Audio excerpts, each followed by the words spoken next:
Hello दोस्तों, मैं हूँ राजकुमार और आज देख रहे हैं OT class 10 Hindi medium YouTube channel.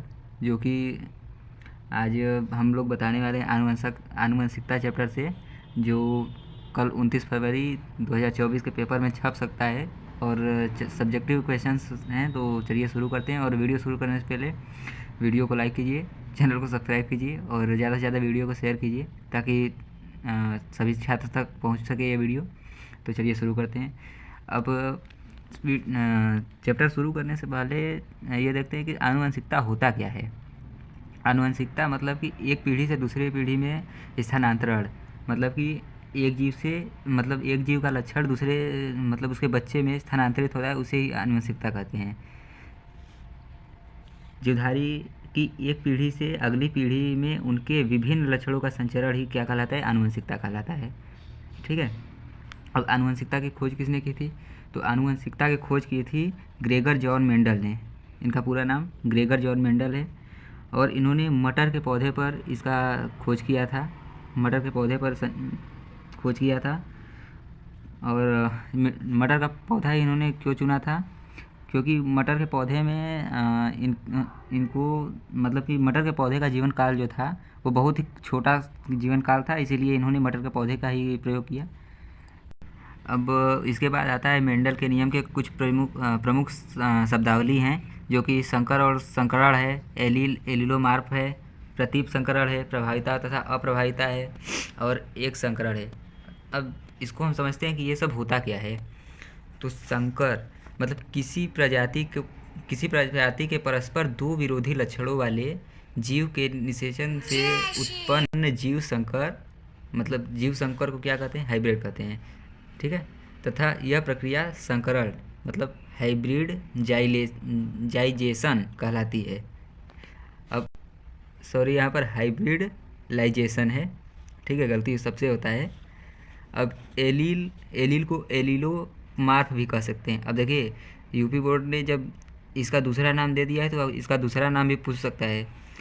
क्या होता है? एक ही गुण के विभिन्न विपरीत लक्षणों को प्रकट करने वाले कारकों को एक दूसरे का एलील तथा एलिलोमार्फ कहा जाता है। इसी प्रकार से देखिए, प्रतीप संकरण है। प्रतीप संकरण में क्या होता है? संकर संतानों को किसी जनक मतलब माता पिता से संकरित रहेगा। संकरित कराने की क्रिया को प्रतीप संकरण कहते हैं। इसी प्रकार प्रभाविता है। और इधर देखिए, अब एक संकरण क्या होता है? परस्पर विरोधी किसी एक लक्षण वाले नर एवं मादा जीवों के संकरण को एक संकर कहते हैं। ठीक है। अब द्विसंकरण क्या होता है? द्विसंकरण परस्पर विरोधी दो लक्षणों वाले, उसमें एक संकरण वाले में एक विरोधी था, यहाँ पर दो लक्षण वाले नर एवं मादा जीवों के संकरण को द्विसंकरण कहते हैं। ठीक है। अब समयुग्मनज क्या होता है? समयुग्मनज मतलब जाइगोट। जब युग्मनज में किसी लक्षण के दोनों कारकों समान हो, मतलब दोनों कारक समान हो, और ऐसे युग्मनज को बंद करे थे। समयुग्मनज क्या होता है? समयुग्मनज जब युग्मनज में किसी लक्षण के दोनों कारक समान होते हैं, मतलब एक ही प्रकार के होते हैं, ऐसे युग्मनज को ही समयुग्मनज कहते हैं। ठीक है। एवं इस अवस्था को समयुग्मी कहते हैं। ये जो अवस्था होती है उसको समयुग्मी कहते हैं। अब विषम युग्मनज क्या होता है? जब युग्मनज में किसी लक्षण के दोनों कारक असमान हो, मतलब एक दूसरे से भिन्न हो, ऐसे युग्मनज को विषम युग्मनज कहते हैं और इसे विषम युग भी कहते हैं। अब फिनोटाइप का होता है किसी जीवधारी की बाह्य संरचना, मतलब प्रत्यक्ष दिखाई देने वाले लक्षण। प्रत्यक्ष दिखाई देने वाले लक्षण का जब वर्णन किया जाता है तो उसी को फिनोटाइप कहते हैं। और कोशिका में उपस्थित जीन की संरचना का वर्णन जब किया जाता है तो उसे जीनोटाइप कहते हैं। ठीक है। अब मेंडल के आनुवंशिकता का नियम 3 है। पहला है प्रभाविता का नियम, दूसरा पृथक्करण का नियम और तीसरा स्वतंत्र अभ्युहन का नियम। अब इसमें से प्रभाविता का नियम सबसे इम्पोर्टेंट है, जो कि पूछा जा सकता है। तो प्रभाविता का नियम होता क्या है? जब परस्पर विरोधी लक्षण वाले दो शुद्ध जनकों के बीच संकरण कराया जाता है तो उनके संतानों में एक लक्षण परिलक्षणित दिखाई देता है। ठीक है। तथा दूसरा लक्षण दिखाई नहीं देता है। दिखाई देने वाला लक्षण प्रभावी लक्षण होता है और दिखाई नहीं देने वाला लक्षण होता है जो वो अप्रभावी लक्षण होता है। उदाहरण के लिए जीवों के युग्मनज का निर्माण वो युग्मकों के संलयन से होता है। इसमें एक युग्मक नर और दूसरा युग्मक मादा होता है। यदि मटर के नर युग्मक में फूल का रंग लाल एवं मादा युग्मक का रंग सफ़ेद प्रदर्शित करने वाला जीन हो तो इस युग्मक के संलयन से प्राप्त युग्मनज जो होता है वो 2 गुण वाला, मतलब लाल और सफ़ेद दोनों गुण उसके बच्चे में जा सकते हैं। अब इसमें लाल रंग प्रभावी और सफ़ेद रंग अप्रभावी होता है, अतः संकरण से उत्पन्न फूल लाल रंग का दिखाई देगा। अब उनका एक और इम्पोर्टेंट नियम आ जाता है स्वतंत्र अभ्यूहन का नियम। इसे समझते हैं और देखते हैं क्या है। जब 2 जोड़ी विपरीत लक्षणों वाले जनकों का संकरण कराया जाता है, विपरीत मतलब अलग अलग लक्षणों वाले जनकों का संकरण कराया जाता है, तो दोनों लक्षण के वैकल्पिक स्वरूपों का पृथक्करण एक दूसरे से स्वतंत्र रूप से हो जाता है, जिसे स्वतंत्र अभ्यूहन का नियम कहते हैं।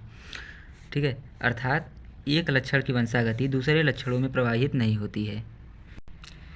यह नियम उदाहरण क्या है? यह नियम द्विसंकर संकरण पर आधारित है, जिसके लिए मेंडल ने निम्न 2 पौधों को चुना था। पीला YY तथा गोल RR बीज वाले समयुग्मजी पौधों, ये दोनों प्रभावी लक्षण हैं। हरे YY तथा झुर्रीदार RR बीज वाले समयुग्मजी पौधे, ये दोनों अप्रभावी लक्षण हैं। मतलब जो स्मॉल वाला है अप्रभावी है और जो कैपिटल वाला है वो प्रभावी लक्षण है। इन दोनों प्रकार के पौधों के बीच संकरण कराने पर प्रभाविता के नियम के अनुसार F1 पीढ़ी के सभी पौधे विषम युग्मजी मतलब कि y capital R small r प्राप्त होते हैं। अर्थात ये संकर पौधे होते हैं, मतलब कि छोटे पौधे होते हैं जिसमें दोनों प्रभावी लक्षण दिखता है। अतः इन पौधों के बीज जो होते हैं वो पीले और गोल होते हैं। ठीक है, और पुनः F1 पीढ़ी के संकर पौधों के बीच स्वनिषेचन कराने पर F2 पीढ़ी के संतान प्राप्त होते हैं। इस पीढ़ी में 4 प्रकार के पौधे प्राप्त होते हैं, जिनका फिनोटाइप मतलब बाह्य संरचना, जीनोटाइप जीनी संरचना निम्नवत है। ये चार्ट है, इसे देख लीजिए। फिनोटाइप क्या है? बाह्य संरचना है। जीनोटाइप जीनी संरचना, अनुपात इनके बीच अनुपात देखिए 9 संबंधित 3 संबंधित 3 संबंधित 1 होता है। अब पीला और गोल है तो मतलब कि कैपिटल वाई कैपिटल R है, इसमें 9 जोड़ी पाए जाते हैं। पीला झुर्रीदार है, कैपिटल Y स्मॉल r है, 3 हो गया, 3 का अनुपात।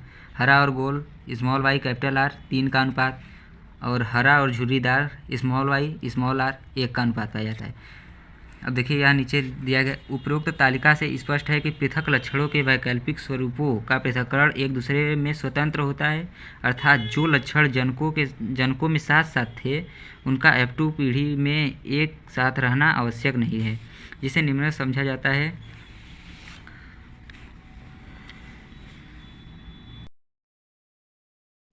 तो आपको वीडियो कैसा लगा कमेंट में ज़रूर बताएं, और वीडियो पसंद आया तो वीडियो को लाइक करें, चैनल को सब्सक्राइब करें और ज़्यादा से ज़्यादा इस वीडियो को शेयर करें और बेल आइकन ज़रूर दबा दें, और ताकि हमारी हर वीडियो की नोटिफिकेशन आपको मिलती रहे सबसे पहले। और कल तो साइंस का पेपर ही है, और वीडियो के लास्ट तक बने रहने के लिए आपका बहुत बहुत धन्यवाद। मिलते हैं नेक्स्ट वीडियो में, तब तक के लिए बाय बाय, टेक केयर, धन्यवाद।